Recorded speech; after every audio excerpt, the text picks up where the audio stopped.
Guys, I am giving you a quick May garden tour. This is the beginning of May, and here in Guyana in the beginning of May it's our, well, from May to June it's our rainy season. You can see the haciendas are very happy. Look at this one. There's a little bit of spent flower here. I should have walked with my, when I take these off I just throw them back into the garden. And this one here is super happy. Hacienda too.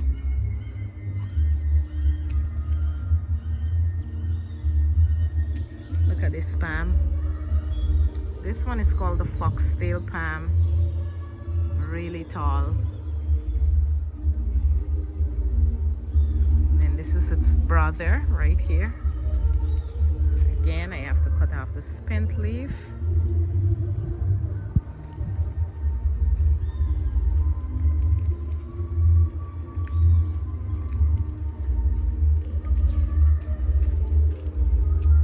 It's the fountain.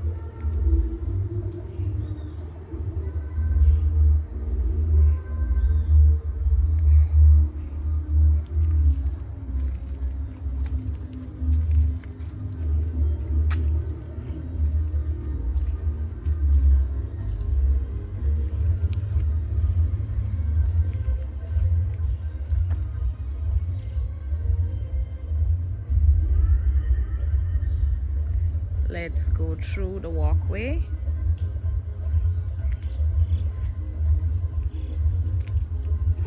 I actually cut back some of the palms here because they were actually coming right over the walkway and you couldn't walk easily and freely. I want to show you my little understory plants.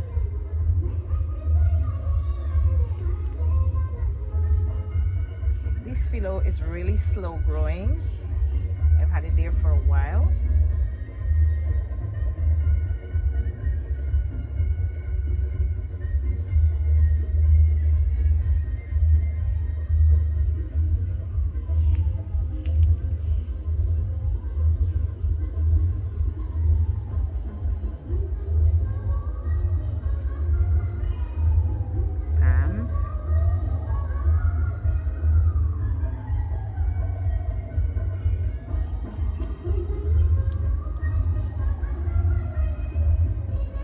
One here is really happy,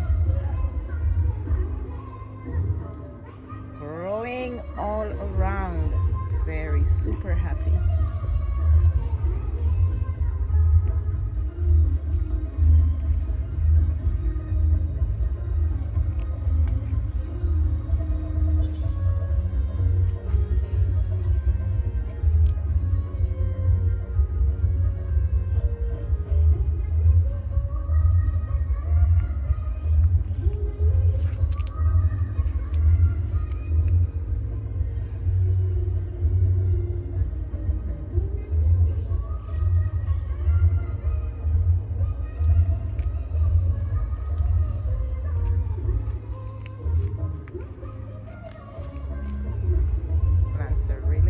Here.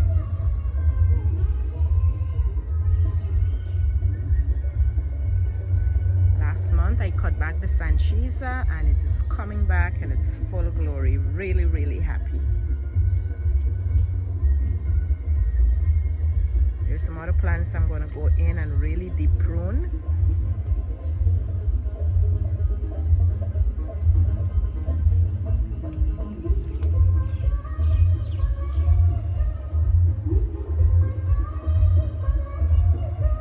That part of the garden from over here. Now I'm doing a lot of cleanup at the same time, so don't mind the garbage bins.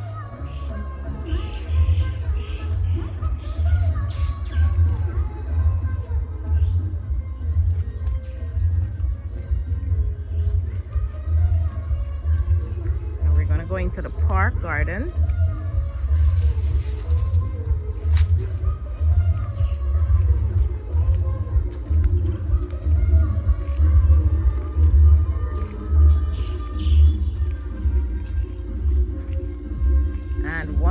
want to show you. Look at this Wrangle creeper. It's getting happy, ready to bloom. But I want to show you something that I did. So let's go around to the crotons.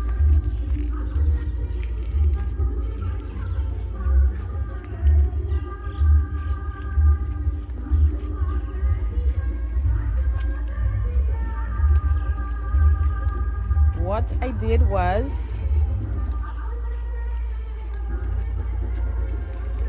remember this croton, not this croton, remember this bougainvillea I told you about that I couldn't get it to flower and it was really not looking healthy. I really want to give you a close-up of this plant now.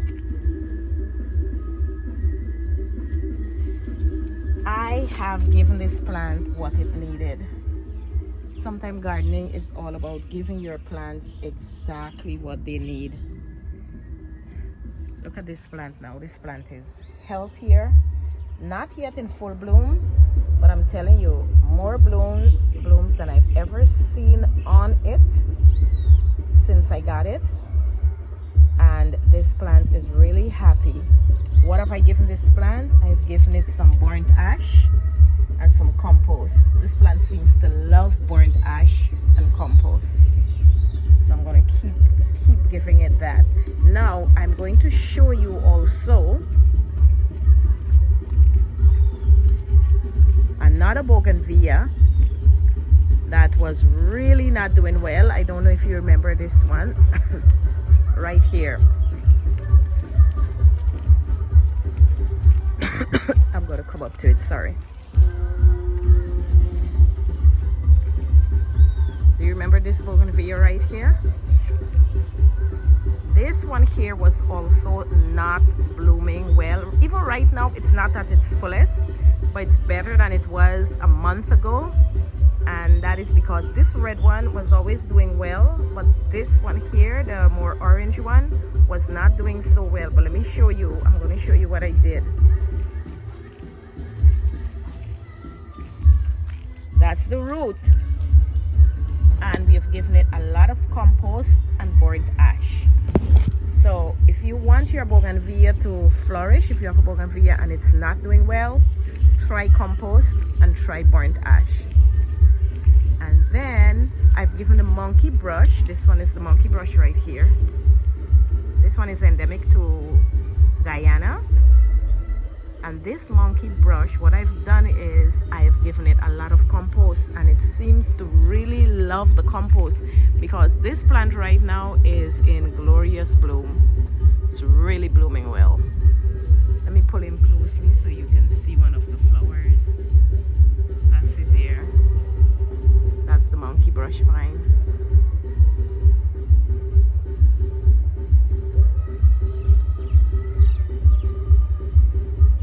So let's go now through caterpillars. How they love to eat the garden away. But you know what? They say if you don't have caterpillars, you wouldn't have butterflies.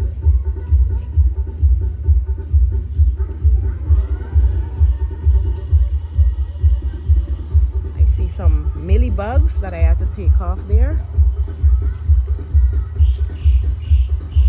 This is going into the park, not the park, sorry. This is the pathway into the side garden. And let me tell you, we are in our rainy season, so the garden is really, really lush. Let's see if I can show you both sides at the same time, and even the pots.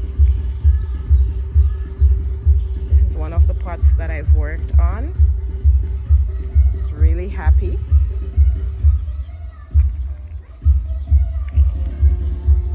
Another one over there.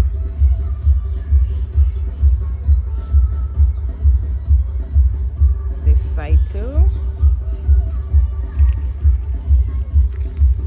I want to show you the pots a little closer.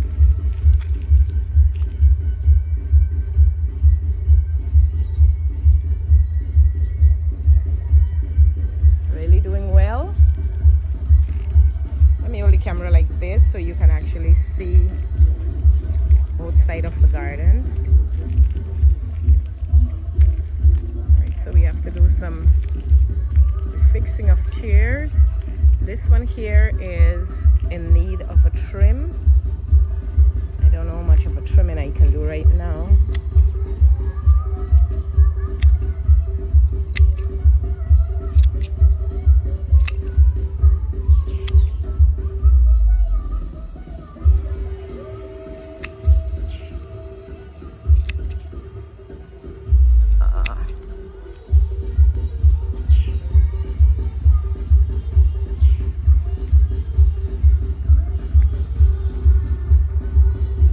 I feel like when I show you the garden, I neglect to show you what goes on this side. I think when I get to the back, I'll show you this part. But over here, we have one museum on this side, and then we have another one on the other side there. And then this is going into what we call the garden nook over here.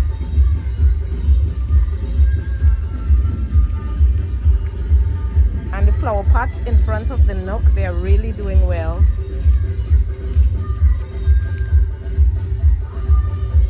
It's 1,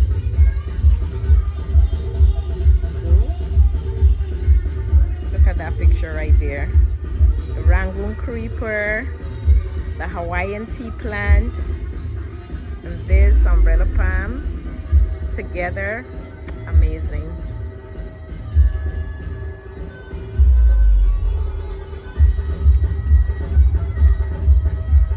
Going now more into the side garden, and let me show you what is happening here. This Rangoon creeper, it's a stretcher. All right, so what it will do is it will set off these long vines and go on to the other vine. So this is the garlic vine arch, but if you look, there is just a little garlic vine blooming at the top there, but it's covered by the Rangoon creeper. All right, so I have to do something with that because the Rangoon creeper is a plant. It's not really invasive, but it's a stretcher, and that means it will stretch itself into other parts of the garden and start taking over. Now let's go through this pathway here. As you can see, this vine here, it's really happy. And I'm happy for it too. It's climbing.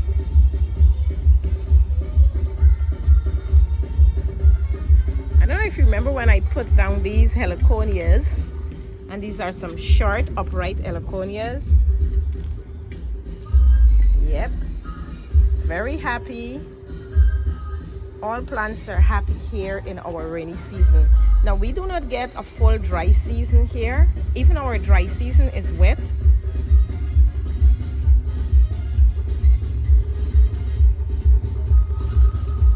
Right here is where I'm going to be doing some planting, but I haven't made up my mind yet what I want to put right here.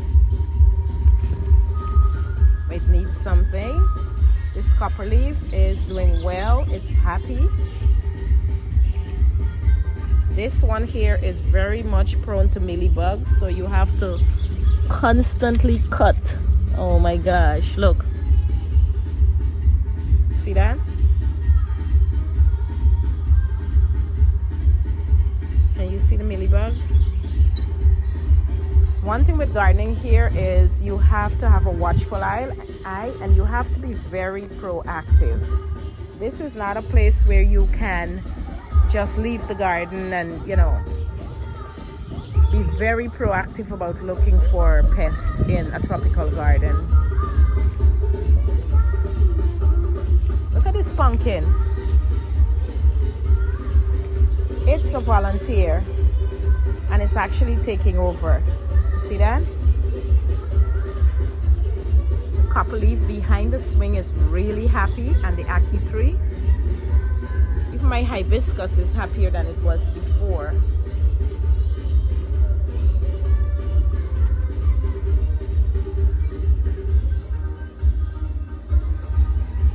And then I'm sure you will want to know what's going on with this little shepherd hook that I planted the other day. That's what the bottom looks like. And then I have the pots.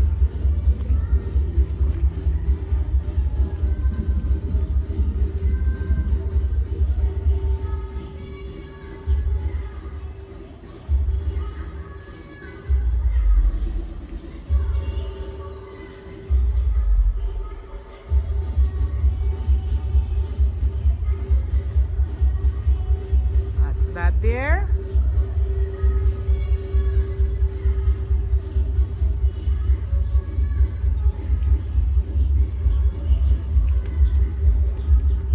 This plant is called a tania.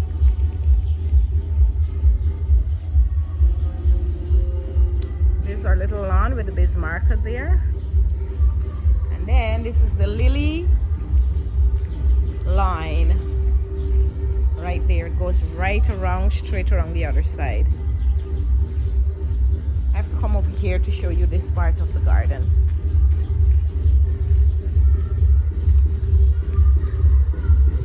This is the new part that I've planted, and you can see that these are just annuals here.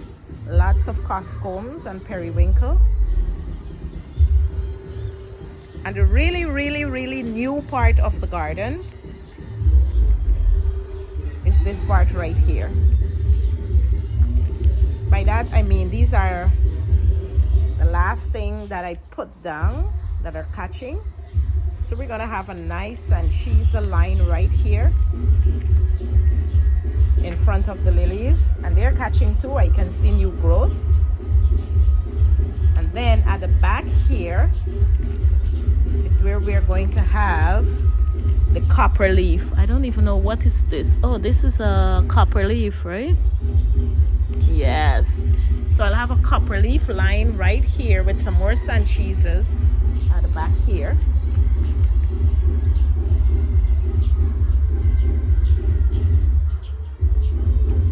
And then I'm going to give you an update. Over there is the vegetable garden. I have to do a tour separately of the vegetable garden for you.